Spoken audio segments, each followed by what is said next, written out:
స్థానిక ఆర్ఆర్పేట నందుగల శ్రీ శర్వాణి విద్యా ప్రాంగణంలో వందే మాతర గీతం 150వ వార్షికోత్సవాన్ని పురస్కరించుకుని వందే మాతరం సామూహిక గీతాలాపన కార్యక్రమాన్ని నిర్వహించారు. ఈ సందర్భంగా పాఠశాల ప్రధానోపాధ్యాయురాలు సత్యశారద ముందుగా భరతమాత చిత్రపటానికి పూలమాల వేసి అనంతరం ఆమె మాట్లాడుతూ కేంద్ర రాష్ట్ర ప్రభుత్వాల ఆదేశం మేరకు వందే మాతర గీతాలాపం సామూహికంగా నిర్వహించడం జరిగిందని చెప్పారు.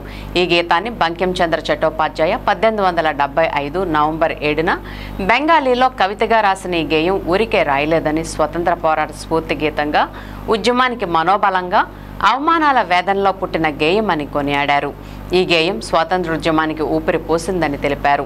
అనంతరం పాఠశాల డైరెక్టర్ మదన్మోహన్ రాజు మాట్లాడుతూ అదే స్ఫూర్తి మన భారతీయుల అందరిలో నిండుగా ఉండాలని, దేశం సస్యశ్యామలంగా ఉండాలని, భారతీయులంతా ఐక్యతతో ఒక తాటిపై ఉండాలని ఆకాంక్షించారు.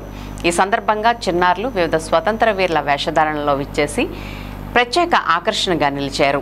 అంతేకాకుండా కొన్ని నినాదాలు రాసి వందే మాతరం మనదే జయభారతం, వందే మాతరం పాడుదాం మన దేశాన్ని కాపాడుదాం, ఇలా నినాదాలు ఎన్నో రాసి ప్లకార్డులు, జాతీయ జెండాలు చేతబోని శర్వాణి విద్యా ప్రాంగణం నుండి ర్యాలీగా బయలుదేరారు.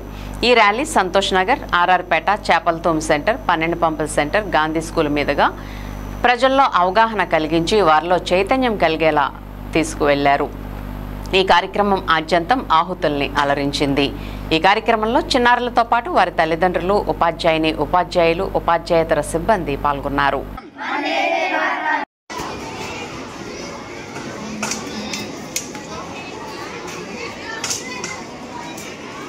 మేడం ప్రైమరీ 4th క్లాస్లో లేరు.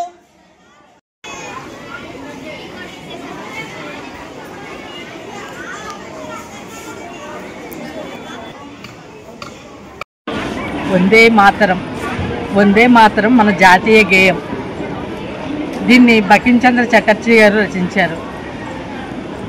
1882లోని నవంబర్ 7వ తారీఖున సంస్కృతంలోని, బెంగాల్లోని దీన్ని రచించడం జరిగింది. ఇది మనకు స్వతంత్రం రావడానికి స్వతంత్ర ఉద్యమంలోని ఒక రణ నినాదంగా పనిచేసింది. ఈ వందే మాతరం అంటే నీ మాతృభూమిని ప్రేమించు, గౌరవించు అనే అర్థాన్ని సూచిస్తుంది. ఈ వందే మాతరం గేయం ద్వారా ప్రజలందరిలోనే ఐకమత్యాన్ని పెంచి అందరూ కలిసికట్టుగా భారతదేశ స్వాతంత్రం కోసం పోరాటం చేయడంలోని ఇది ఎంతగానో ఉపయోగపడింది.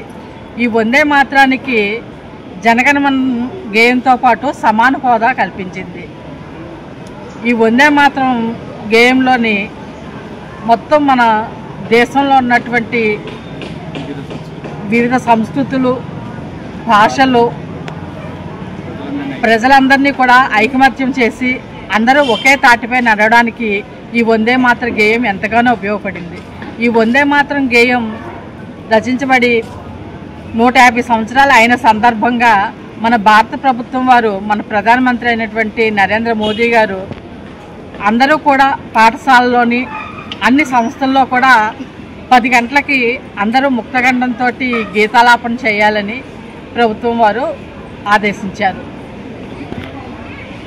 ఇది పిల్లల అందరికీ కూడా దేశభక్తిని పెంపొందించి అందరూ ఐక్యంగా ఉండడానికి, వాళ్ళలోని మాతృభూమిపై ఉన్నటువంటి ప్రేమను పెంచడానికి గీతం ఎంతగానో ఉపయోగపడుతుంది. ఈ గీతాన్ని గురుదేవ్ అయినటువంటి రవీంద్రనాథ్ ఠాగూర్ గారు మొట్టమొదటిగా దీన్ని ఆలాపించడం జరిగింది.